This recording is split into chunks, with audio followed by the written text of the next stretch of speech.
नमस्कार दोस्तों, Pepsi Cola जैसी कोल्ड ड्रिंक्स हमारी हेल्थ के लिए अच्छी नहीं होती, ये तो अब हम में से हर कोई जानता है। लेकिन इनके ऑल्टरनेटिव के तौर पर अक्सर लोगों के द्वारा कहा जाता है कि अगर आपको कोई हेल्दी ड्रिंक पीनी ही है तो फ्रूट जूस पी लो। और ये फ्रूट जूस बनाने वाली कंपनीज अपनी मार्केटिंग भी इसी तरीके से करती हैं कि बड़ी ही हेल्दी ड्रिंक है, आपकी इम्यूनिटी बढ़ेगी, ढेर सारे मिनरल्स और विटामिन डले हैं इसमें, आपके बच्चे को पूरी न्यूट्रिशन मिलेगी इस छोटे से टेट्रा पैक से। एक जूस की कंपनी ने ये ऐड बनाई जिसमें वो कहते हैं कि 2 फ्रूट बोल्स में जितने न्यूट्रिएंट्स हैं उतने ही न्यूट्रिएंट्स आपको ये छोटे से जूस के पैकेट में मिलेंगे। एक्सपर्ट्स हेल्दी बच्चों के लिए जितना फ्रूट रिक्वायरमेंट डेली रेकमेंड करते हैं, मिक्स फ्रूट के एक ग्लास में है उससे दुगना।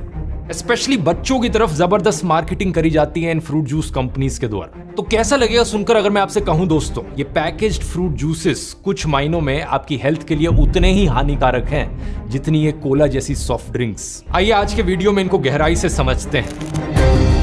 100% pure Florida quality orange juice. 100% pure orange juice. When doctors say Minute Maid orange juice is better for your health. An 8-ounce glass of 100% apple juice contains about 28 grams of sugar, compared to a can of Coca-Cola at 33 grams. शुरुआत fruit से करते हैं दोस्तों। क्या fruits हमारी health के लिए अच्छे हैं? बिल्कुल है, इस बात में कोई शक नहीं है। हमारी डेली डाइट का फ्रूट्स बहुत इंपॉर्टेंट हिस्सा है। इनमें विटामिन और मिनरल्स भरपूर है, फाइबर भी बहुत ज्यादा है और एंटीऑक्सीडेंट्स की भी काफी ज्यादा मात्रा आपको फ्रूट्स में मिलेगी। एंटीऑक्सीडेंट्स कैंसर और हार्ट डिजीज को प्रिवेंट करने में मदद करते हैं। साथ ही साथ फ्रूट्स में आपको मिलेंगे फ्लेवोनॉइड्स, जो एक टाइप के प्लांट पिगमेंट्स होते हैं। रिसर्च ने हमें बताया है कि इन्हें खाने से आपका मूड भी बेहतर होता है। इसके अलावा ढेरों रिसर्च पेपर्स हमें बताते हैं कि फ्रूट्स खाने से heart disease, cancer, depression, diabetes का रिस्क कम होता है। लेकिन दूसरी तरफ पैकेज्ड फ्रूट जूसेस को लेकर रिसर्च पेपर्स कुछ उल्टा ही बताते हैं। 4 स्टडीज की एक मेटा एनालिसिस करी गई थी करीब 2 लाख पार्टिसिपेंट्स पर, जिसमें बताया कि फ्रूट जूसेस पीने से टाइप 2 डायबिटीज का रिस्क बढ़ जाता है। ऐसे कैसे हो सकता है? इसे समझने के लिए दोस्तों हमें फ्रूट जूसेस का इतिहास समझना होगा। तो आइए टाइम में पीछे चलते हैं और फ्रूट जूसेस की डेवलपमेंट को देखते हैं। इंसानों के द्वारा फ्रूट जूसेस को एक्चुअली में इतने पुराने समय से कंज्यूम किया जा रहा है कि आपको इसका मेंशन आयुर्वेद में भी मिलेगा। आयुर्वेद में लिखा गया है कि अगर आपको थकान हो रही है, थकान हटानी है, तो फ्रेश ऑरेंज जूस पीजिए, इसमें थोड़ा सा पिंच ऑफ रॉक सॉल्ट डला हो। आयुर्वेद में ऋतुचर्या का मतलब है कि अपना लाइफस्टाइल बदलना सीजन के हिसाब से। ग्रीष्म ऋतु यानी गर्मियों में रेकमेंड किया गया है कि मैंगो जूस जैसे फ्रूट जूसेस पीजिए। सिमिलर फ्रूट जूसेस के मेंशन आपको बाइबल की ओल्ड टेस्टामेंट में भी मिल जाएंगे। अंगूर का जूस यानी ग्रेप जूस को अगर ज्यादा देर तक रखा जाए तो वो फर्मेंट हो जाता है और वाइन में बदल जाता है। ओल्ड टेस्टामेंट में हमें दोनों वाइन और ग्रेप जूस के बारे में सेपरेटली सुनने को मिलता है। चैप्टर 6 वर्स 2 और 3 भगवान प्रॉफिट मोसेस को कहते हैं, अगर प्रॉफिट इजराइल की ट्राइब्स में से कोई आदमी या औरत एक नेज़िराइट वो लेना चाहता है, यानी कुछ समय तक खुद को भगवान को डेडिकेट कर देना चाहता है, तो उसे वाइन नहीं पीनी चाहिए। इनफैक्ट कोई भी फर्मेंटेड ड्रिंक नहीं पीनी चाहिए। वाइन से बना हुआ विनेगर बंद, ग्रेप्स का जूस बंद और ग्रेप्स और किशमिश भी नहीं खाने चाहिए। वाइन, विनेगर और अंगूर का जूस, इन तीनों चीजों के लिए अलग अलग हिब्रू शब्दों का प्रयोग किया गया है, याइन, शोमेत्स और मिश्रो। जॉर्डन के देश के पास जो डेड सी है, वहां कुछ पुराने एंशिएंट मैन्यूस्क्रिप्ट्स पाए गए थे हिब्रू भाषा में लिखे हुए। डेटिंग करी इनकी तो पता चला ये 150 BC में लिखे गए थे और इनमें अनार के जूस का मेंशन किया हुआ है। इंटरेस्टिंग चीज ये है दोस्तों कि फ्रूट जूस का इतिहास आइसक्रीम के इतिहास से काफी मिलता जुलता है। कई आर्कियोलॉजिकल एविडेंस हमें मिला है कि चाइना, ईरान, रोम, ग्रीस, इजिप्ट के लोग पुराने जमानों में बर्फ या स्नो को अक्सर मीठा बना देते थे, उस पर शहद डाल के या फ्रूट जूसेस डाल के। अलेक्जेंडर जो राजा थे उनके बारे में बताया जाता है कि वो इस तरीके के आइसक्रीम के बड़े एडिक्ट थे। लेकिन इन जमानों में फ्रूट जूस का मतलब होता था फ्रेश फ्रूट जूस। अब अगर हम टाइम में फास्ट फॉरवर्ड करें तो 1750 के अराउंड हमें पहला केस देखने को मिलता है जहां पर फ्रूट जूस को प्रिजर्व किया जाने लगा। इस जमाने में दोस्तों जो इंग्लिश सेलर्स होते थे, जो जहाजों पर निकलते थे अपनी लंबी वॉयजेस करने के लिए, उन सेलर्स में पाया गया था कि स्कर्वी नाम की एक बीमारी बड़ी कॉमन होती थी। स्कर्वी एक्चुअली में विटामिन सी की डेफिशिएंसी की वजह से होता है। विटामिन सी का आविष्कार होने में अभी भी 180 साल बाकी थे, लेकिन डॉक्टर जेम्स लिंड के एक्सपेरिमेंट्स ने पता लगाया कि ये जो स्कर्वी की बीमारी है, इससे बचा जा सकता है संतरे और नींबू खाकर। तो इंग्लैंड की जो रॉयल नेवी थी, उन्होंने मैंडेटरी किया कि जो सेलर्स जहाज में जा रहे हैं उन्हें लाइम जूस और लेमन जूस दिया जाए। लेकिन प्रॉब्लम ये थी कि इस जूस को प्रिजर्व करके कैसे रखा जाए।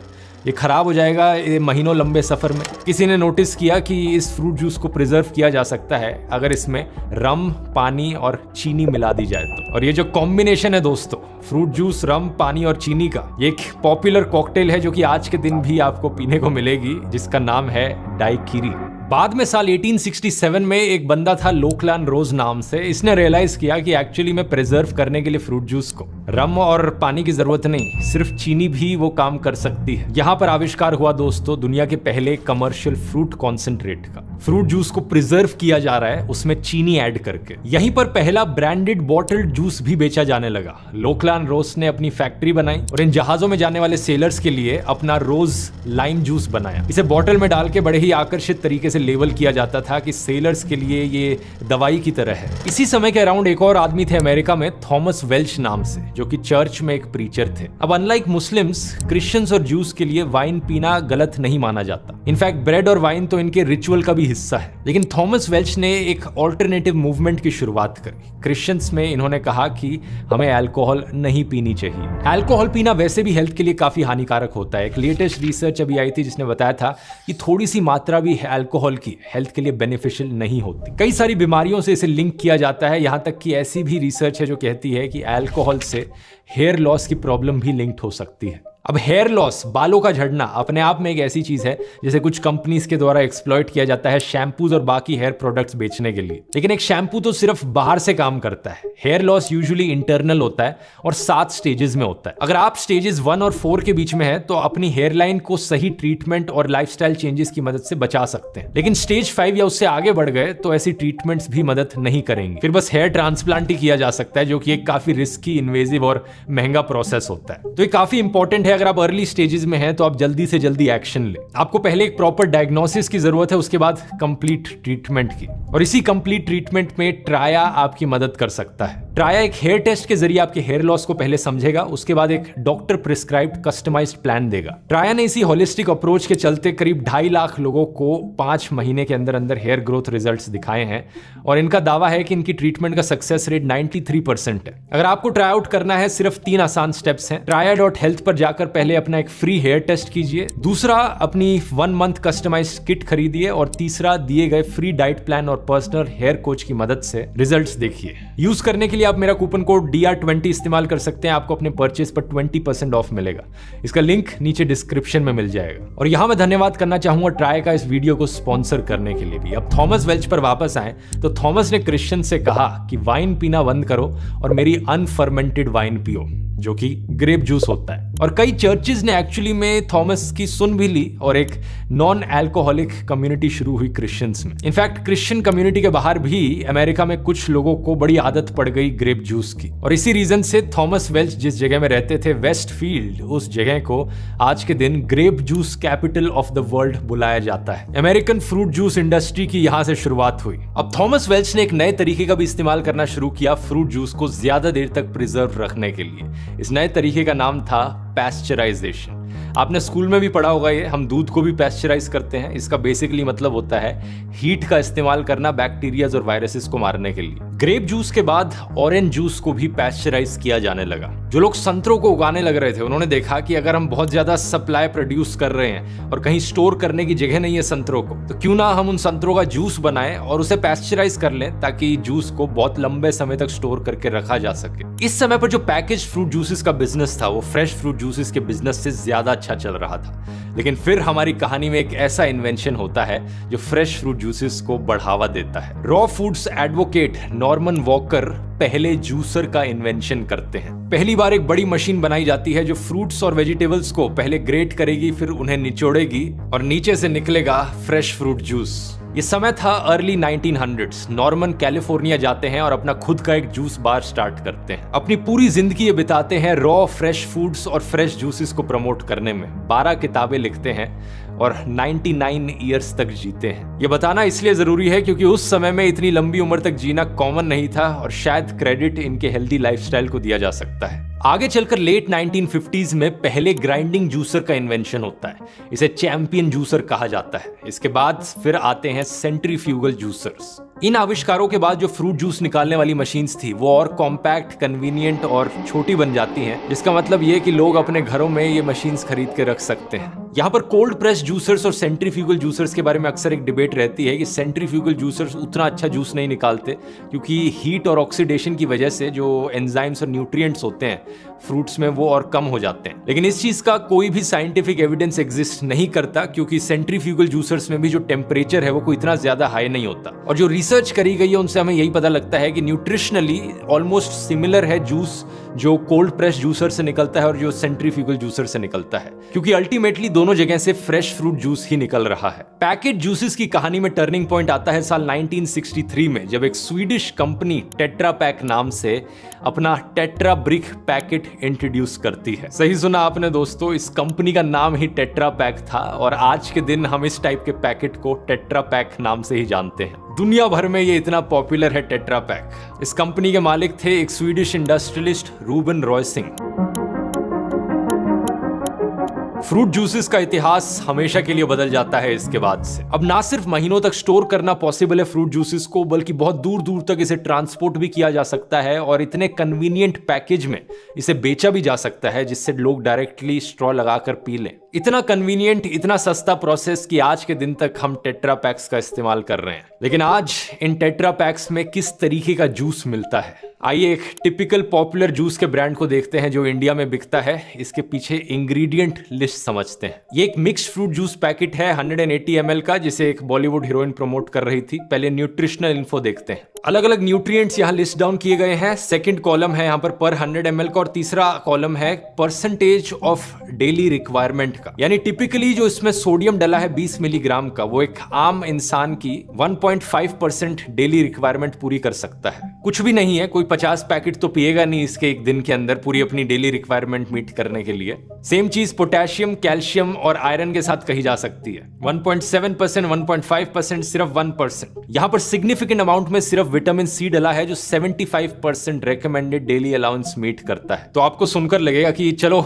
एक चीज तो अच्छी है कि कम से कम विटामिन सी की जो रिक्वायरमेंट है वो पूरी हो जाएगी इस जूस को पीने के बाद। बात बिल्कुल सही है, लेकिन चीज नोट करने वाली ये है दोस्तों कि विटामिन सी वैसे ही बहुत अबंडेंटली पाया जाता है नेचर में। अगर आपका बच्चा एक नींबू पानी का ग्लास पिएगा जिसमें एक नींबू का जूस डला हो, सारी रिकमेंडेड डेली अलाउंस पूरी हो जाएगी। वो नहीं पीना तो आधा संतरा काफी है पूरी डेली रिक्वायरमेंट मीट करने के लिए। और आमले का तो बहुत छोटा सा पीस, सिर्फ 1/10 ऑफ एक आमला सारी डेली अलाउंस पूरी कर सकता है। तो हाँ दोस्तों, हम उस 1700s के जमाने में नहीं जी रहे कि हम सब सेलर्स हो, जहाजों में बैठ के दूर दूर तक जाना हो, हमारी विटामिन सी की रिक्वायरमेंट पूरी ना हो पा रही और हमें स्कर्वी हो जाए। आज के जमाने में विटामिन सी की रिक्वायरमेंट पूरी करना सबसे आसान चीज है। सिर्फ इसके लिए इस टेट्रा पैक के जूस को पीने की जरूरत नहीं। तो एड्स में जो क्लेम किया जाता है कि ये फ्रूट जूसेस बच्चे के न्यूट्रिशन का ध्यान रखेंगे, ऐसा कुछ भी नहीं है। विटामिन सी के अलावा इनमें और कोई भी न्यूट्रिएंट सिग्निफिकेंट मात्रा में मौजूद नहीं है। अब पीछे इंग्रेडिएंट लिस्ट चेक करते हैं। सबसे पहली चीज यहाँ पर आपको दिखेगी पानी, वाटर, और इसके बाद लिखा गया है कॉन्सेंट्रेटेड फ्रूट जूस करीब 12%। भाई ये क्या जुमला हुआ?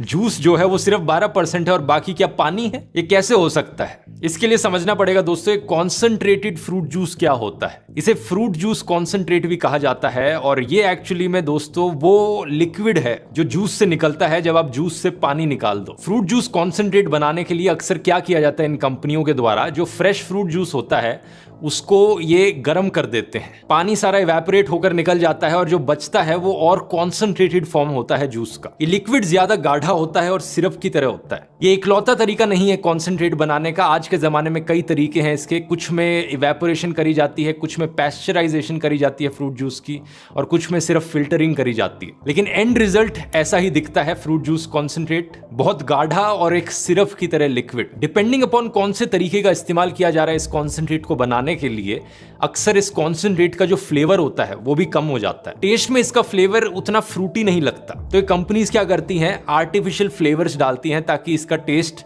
वापस फ्रूट जैसा बने। और फिर इन फ्रूट जूस कॉन्सेंट्रेट्स को पानी के साथ मिक्स किया जाता है ये पैकेज्ड फ्रूट जूसेस बनाने के लिए। अब आप यहां पर पूछोगे भाई ये क्या मसला हुआ, पहले पानी को इवेपोरेट करके बाहर निकाला, कॉन्सेंट्रेट बनाया और फिर बाद में पानी के साथ मिक्स करके वापस से फ्रूट जूस बना दिया। ऐसा क्यों किया जा रहा है? ऐसा इसलिए किया जा रहा है दोस्तों क्योंकि इस कॉन्सेंट्रेट को ज्यादा देर तक स्टोर करके रखा जा सकता है। इतनी जल्दी खराब नहीं होता है जितनी जल्दी कोई फ्रेश फ्रूट जूस खराब हो जाता है। तो कंपनीज के लिए पैकेजिंग कॉस्ट बचती है, स्टोरेज कॉस्ट बचती है और ट्रांसपोर्टेशन कॉस्ट बचती है। लेकिन दूसरी तरफ इन कॉन्सेंट्रेट्स का नुकसान यह है कि ज्यादातर न्यूट्रिएंट्स भी खत्म हो जाते हैं। खुद ही सोचकर देखो, यहां पर आपने फ्रेश फ्रूट जूस निकाला, उसका कॉन्सेंट्रेट बनाया, उसे इवेपोरेट करके पैस्चराइज करके गर्म किया आपने फ्रेश फ्रूट जूस को, और फिर उसे महीनों तक आप रखना चाहो एक जगह पर, कहां से वो बात रहेगी। यही कारण है इस इंग्रेडिएंट लिस्ट में आप आगे देखोगे इन्होंने लास्ट में लिख रखा है फ्लेवर्स ऐड किए गए हैं, natural and nature identical flavouring substances. कुछ नेचुरल फ्लेवर्स ऐड किए गए हैं ताकि इसका टेस्ट वापस फ्रूट जूस जैसा हो, और कुछ नेचर आइडेंटिकल फ्लेवरिंग सब्सटेंसेस यानी कुछ ऐसे केमिकल्स जिनका टेस्ट नेचर में मौजूद सब्सटेंसेस से काफी सिमिलर हो। और फिर इतनी सारी प्रोसेसिंग करने के बाद अक्सर कलर भी लूज हो जाता है, जो जूस का एक्चुअल कलर होता है। ये कंपनीज चाहती हैं कि इनका कलर वैसा ही लगे जैसे फ्रेश फ्रूट जूसेस का लगता है, तो कलर्स भी ऐड किए जाते हैं। इस केस में INS 160 A2 और 3 ये वाला कलर है बीटा कैरोटीन। इसके बाद बाकी इंग्रेडिएंट्स आपको मिल जाएंगे। एसिडिटी रेगुलेटर जो डाल रखा है INS 330, एंटीऑक्सीडेंट INS 300 जो कि सिट्रिक एसिड और एस्कॉर्बिक एसिड होता है, स्टेबलाइजर INS 440 जो कि पेक्टिन होता है, एक नेचुरल पॉलीसैकेराइड। अक्सर ये जो सिट्रिक एसिड ये दोबारा से डालते हैं ताकि जूस में थोड़ा और टेस्ट आए। और फिर आता है फाइनली हमारा सबसे खतरनाक इंग्रेडिएंट जो कि है शुगर। चीनी कितनी मौजूद है इसमें? 13.4 ग्राम्स पर 100 ml।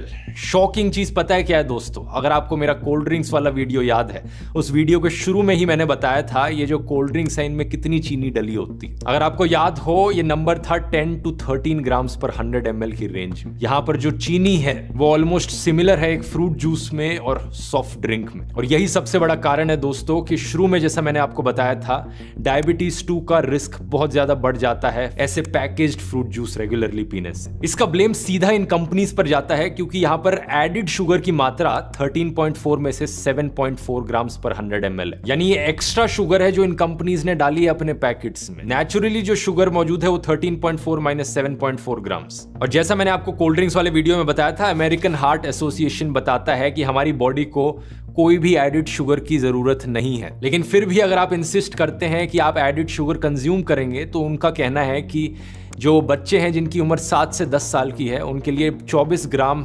प्रतिदिन शुगर की लिमिट होनी चाहिए। और अगर कोई बच्चा इस पैकेज्ड फ्रूट जूस को पीता है, 180 ml का पैक है ये, तो एडिड शुगर की मात्रा यहाँ पर 13.32 ग्राम हुई। यानी आधी से भी ज्यादा डेली शुगर कंजम्पशन जितनी हो सकती है एक बच्चे के लिए, वो सब इस फ्रूट जूस के पैकेट में मौजूद है। अगर आप हर रोज इस एक फ्रूट जूस के पैकेट को कंज्यूम करेंगे, हैरानी मत मानना आगे चल के अगर आपको डायबिटीज हो जाए और आपको मन ही मन में लगता रहे कि मैंने तो पूरी जिंदगी बड़ी एक हेल्दी डाइट ली है, हेल्दी जूसेस पिए हैं सिर्फ। यहाँ पर मैं किसी एक फ्रूट जूस कंपनी पर उंगली नहीं उठा रहा हूँ क्योंकि सभी की हालत ऐसी है। ये एक और फ्रूट जूस कंपनी के जूस का एग्जांपल लेकर देख लो, कोई ज्यादा डिफरेंस नहीं मिलेगा आपको। Similar calories, similar added sugars. Ingredient की लिस्ट में देखोगे तो कुछ में स्टेबलाइजर्स डाल रखे हैं, कुछ में ये स्वीटनर 960 भी डाल रखा है। ओवरऑल ये फ्रूट जूसेस ना ही नेचुरल है ना ही आपके लिए हेल्दी है, इवन दो इनकी एड्स आपको ये बार बार कहती हैं। न्यूट्रिएंट्स और एंटीऑक्सीडेंट से भरे बेरी से बना है नया mix berries.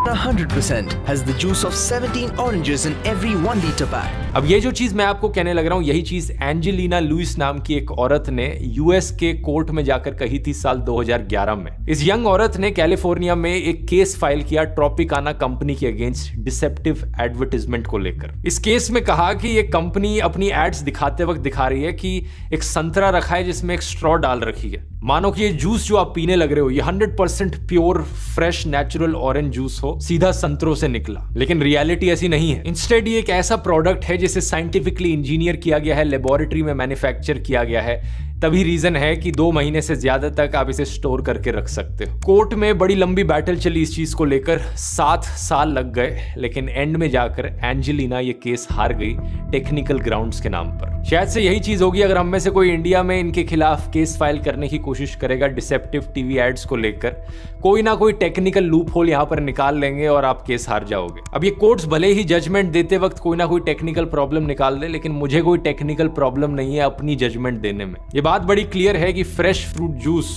Package fruit juice के कंपैरिजन में कहीं ज्यादा बेहतर है। इतना ज्यादा फर्क है इसमें कि पैकेज फ्रूट जूस को तो पीना भूल ही जाओ आप। स्पेशली बच्चों को तो ये बिल्कुल नहीं देना चाहिए क्योंकि शुगर की मात्रा इसमें इतनी ज्यादा है, ये बेसिकली सॉफ्ट ड्रिंक पीने जैसा ही है। अब फ्रेश फ्रूट जूसेस की अगर बात करी जाए तो यहाँ पर भी जजमेंट बड़ी क्लियर है। फ्रेश फ्रूट खाना फ्रेश फ्रूट जूस पीने से भी बेहतर है। आप पूछोगे ऐसा क्यों है? ऐसा इसलिए क्योंकि जूसिंग का जो प्रोसेस होता है उसमें जो फाइबर की मात्रा मौजूद होती है फ्रूट में वो बहुत घट जाती है। आपकी बॉडी को फाइबर की जरूरत होती है, वो फाइबर जो एक इंपॉर्टेंट न्यूट्रिएंट है वो आपको जूस में नहीं मिलेगा, सिर्फ फ्रूट में मिलेगा। दूसरा कारण है कि जूस जो है वो फ्लूइड है, फ्रूट सॉलिड है, तो जूस आपकी बॉडी के अंदर ज्यादा तेजी से अब्सॉर्ब होता है। तेजी से अब्सॉर्ब होने का मतलब है कि आपकी ब्लड शुगर में चेंजेस ज्यादा तेजी से आते हैं, इंसुलिन लेवल आपके ज्यादा तेजी से बदलते हैं। शॉर्ट टर्म में एक दो बारी के लिए कोई इतनी बेकार चीज नहीं है, लेकिन लॉन्ग टर्म में अगर बार बार ऐसा होता रहा, सालों भर ऐसा होता रहा, तो इससे ब्लड शुगर में प्रॉब्लम्स आ सकती है। इसे अवॉइड करने की एक बड़ी ही सिंपल टेक्निक है, जब भी आप फ्रेश फ्रूट जूस पिए कभी भी खाली पेट पर मत पीजिए। अब या तो खाना खाते हुए फ्रेश फ्रूट जूस को पीजिए या फिर खाना खाने के बाद भरे हुए पेट पर फ्रूट जूसेस को पीजिए।